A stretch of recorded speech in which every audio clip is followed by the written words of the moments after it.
ما زلنا مواصلين معاكم في تغطيتنا الخاصة اليوم بالنسبة لإكسبريس اف ام حتى للخمسة متاع العشاء مباشرة من معرض الكرم في الدورة الأولى للإفسا انترناشونال فود شو أفريكا. ما زلنا مواصلين مع ضيوفنا باش نمشيو لبوركينا فاسو justement avec Madame Bagaya Mamou. Bonjour. Bonjour. Bonjour et bienvenue parmi nous ici en Tunisie. C'est votre première visite en Tunisie? Je suis à ma deuxième visite. La deuxième visite. Première visite, c'était pas dans le cadre des affaires. C'était dans le cadre une visite familiale. Familiale, d'accord. Alors, vous êtes ici en Tunisie justement pour assister et pour participer au International Food Show Africa. Si on peut avoir justement le domaine d'activité, votre domaine d'activité justement, et pourquoi vous êtes ici pour participer à ce salon? Ok, je suis là dans le domaine de l'emballage. Moi, j'ai une unité de production d'emballage du non-tissé. Et je voudrais ajouter l'emballage alimentaire qui parle de l'agro-business, parle aussi de l'emballage. Sans l'emballage, même si on produit bien, on ne pourra pas bien présenter. Et si un produit n'est pas bien présenté, on ne peut pas l'exporter. Donc, je suis là dans ce cadre pour voir la technologie d'emballage en Tunisie et si je peux avoir les emballages alimentaires pour le greffer déjà à mon usine d'emballage de non-tissé. Donc, on a parlé tout à l'heure un peu en off et vous m'aviez justement dit que vous cherchez ou bien à exporter depuis justement la Tunisie ou bien la transmission de technologie, c'est ça? Donc, oui. Les deux, peut-être, éventuellement. Oui. Donc, les techniques ici d'emballage en Tunisie, est-ce que vous avez déjà fait un petit tour? Est-ce que vous avez fait connaissance avec quelques sociétés ou quelques experts ici en emballage en Tunisie? Vous avez une petite idée par rapport à cela? Oui, je viens de rencontrer quelqu'un pour l'emballage. Et il est dans le non-tissé et ça, c'est mon domaine. Et nous avons parlé aussi de l'emballage du polyéthylène qui est présentement, c'est les emballages de course où tous les gouvernements de l'Afrique sont en train de vouloir l'éliminer. Nous avons beaucoup discuté là-dessus et comment faire vraiment une collaboration dans le domaine. Maintenant, bon, je n'ai pas encore rencontré des emballages, des techniciens, en tout cas dans l'emballage alimentaire. Et c'est ce que je cherche, ou de pouvoir les importer, ou pouvoir transmettre la technologie.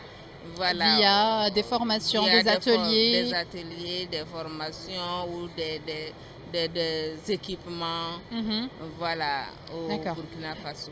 Et par rapport justement à l'emballage et le packaging dans le secteur ou le domaine de l'agroalimentaire, comme vous venez de le dire et de le préciser, c'est quelque chose qui est assez important pour pouvoir exporter ou peut-être même pouvoir vendre la marchandise tout simplement. Aujourd'hui, où est-ce que vous en êtes au Burkina Faso? Quelles sont peut-être les technologies que vous êtes en train d'exploiter? Est-ce que vous pensez que vous êtes suffisamment avancé dans ce domaine-là pour pouvoir continuer sur cette même lancée, être aux normes internationales, notamment quand on parle d'exportation, par exemple, on sait que les pays vers lesquels on pourrait ou vous pourrez éventuellement exporter ont des normes bien précises qu'il faut respecter. Oui, il y a des normes qu'il faut respecter. Mais en Afrique, généralement, on est en train de vouloir vraiment faire l'agro-business, vraiment un secteur révolutionnaire. Mais on ne peut pas faire révolutionner le secteur sans l'emballage. C'est ce que je dis toujours. On a dit l'exposition pour l'agroalimentaire. Qu'est-ce qui manque justement? C'est quoi?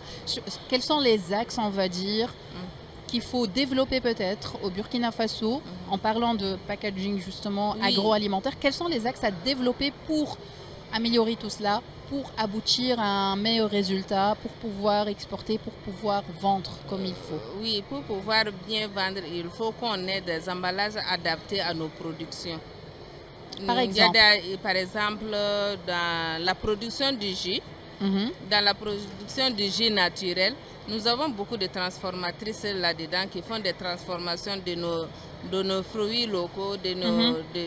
de nos bissap et gingembre, mais qui n'ont pas l'emballage adapté D'accord. pour vraiment exporter. Pour Donc, garder et la et la qualité qualité, et on va dire les apports le- de ce jus de par exemple. nutrition Hmm, pour que ça puisse être bien gardé. d'accord, Nous n'avons pas des emballages adaptés. d'accord. Alors, pourtant, l'agro-business est aujourd'hui un secteur qu'il faut valoriser. Et qui dit agro-business parle d'emballage.